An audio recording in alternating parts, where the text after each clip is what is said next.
Good morning and welcome to Focus on the Palmetto State. I'm Judy Johnson. Greenville has gotten some noticeable accolades in the past few years. In Entrepreneur magazine, Greenville was ranked as the top 10 small cities where business is thriving. U.S. News and World Report ranked Greenville in the top 100 cities to live. Many other rankings recognize Greenville as a good place to do business and to start a business. This is all great news for my first guest this morning. Carlos Phillips, President and CEO of Greenville Chamber, joins me with the state of business in Greenville. Thank you for being here today. Well, pleasure to be here. You've been here in town for about a year now. What's different about Greenville than where you came from? I think the biggest difference about Greenville has been the can-do spirit and attitude of our citizens. We seem to have it in our mind that we can and we will do better, and everyone seems to be working together to make that happen. What were your qualifications when you came to the Greenville Chamber? Well, I've been in the chamber industry for about 12 years, Okay. Primarily in membership and investor development roles. Also recently had an operations role with the Louisville Chamber.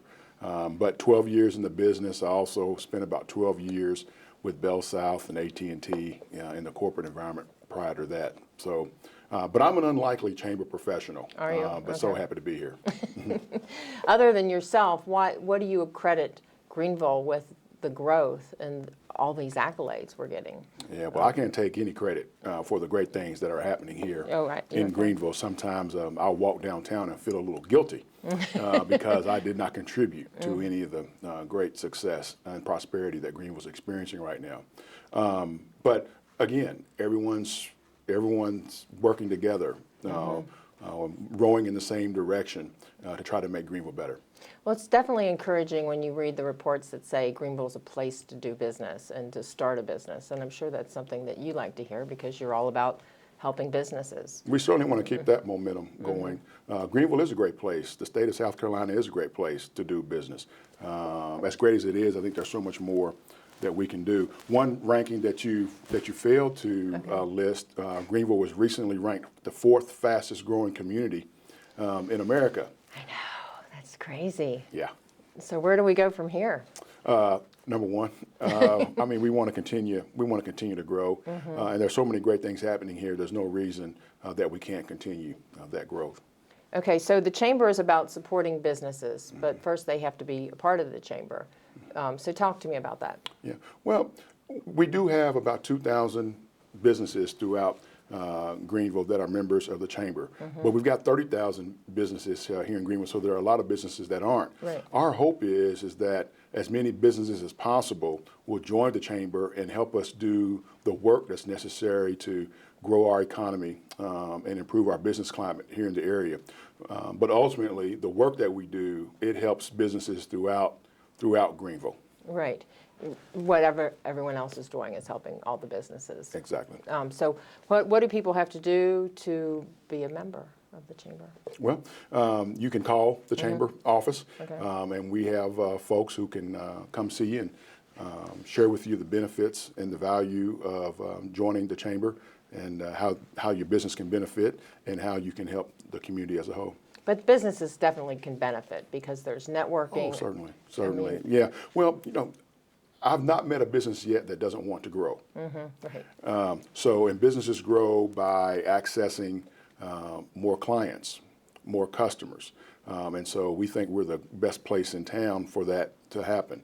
And we have events that help to facilitate those introductions to potential clients. Hopefully that leads to more business, and hopefully your business will grow as a result of that.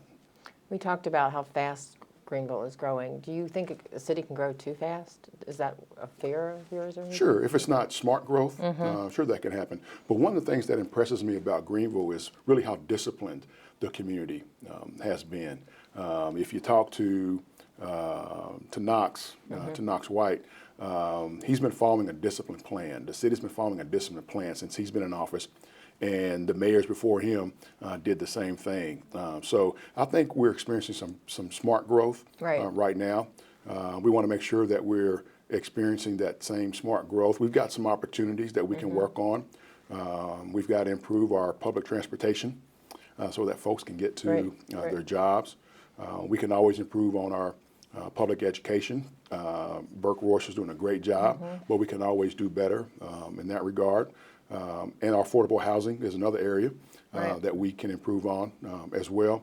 We've got many successes, but we also have opportunities to improve the community as well. So you, as the chamber, you become the advocate for these problems. Well, we advocate, we convene the right parties to help dialogue and reach solutions to solve these problems. And the chamber doesn't do everything, but we do have a great network of business leaders from throughout the community who, again, when they are informed of an opportunity, they put their mind, set their mind to fix it. We tend to get it done. Did the Greenville Chamber get involved in the recent gas tax legislation that passed? Certainly. And tell me why. Well, we think that improved infrastructure is great. It's great for business, but you can't improve infrastructure without funding to do that. So we viewed that legislation as a roads improvement plan, and going to 12 cents over the next 6 years, we think is a good start to improving the infrastructure that is needed for better business and for better quality of life. Right. I think everyone watching would agree that our roads need help. Do you all? I know we talked about the businesses you support. Do you also support? There's a lot of nonprofit organizations in the Greenville area. Yeah, we have a nonprofit alliance that meets at the chamber. I think it's monthly. And nonprofit. I mean, the chamber is a nonprofit. Right. Yeah. So there are nonprofits throughout the community that are working to improve the various aspects of the community. I had a former boss tell me that nonprofit is only a tax status. It is not a way of doing business. So we try to make sure that our nonprofits are positioned to do good business here in the community as well. Okay, now how do you see, this is real quick because we're almost out of time, how do you see the role of the chamber changing in the next few years or in the years to come? I think being more assertive in those business impacting matters. We're always going to be an advocate for better education. We're going to be an advocate for really for anything that's going to be good for business and the overall community. So we'll continue to connect folks.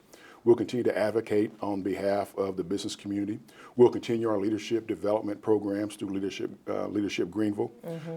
And we'll continue to grow our entrepreneurial ecosystem through Next.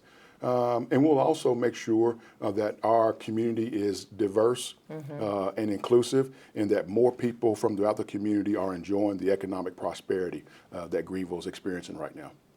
Well, thank you for being here today. It was great to meet you, and welcome to Greenville. Thank you. Thanks for having me. Find out about a training program to land a high-paying job when we come back.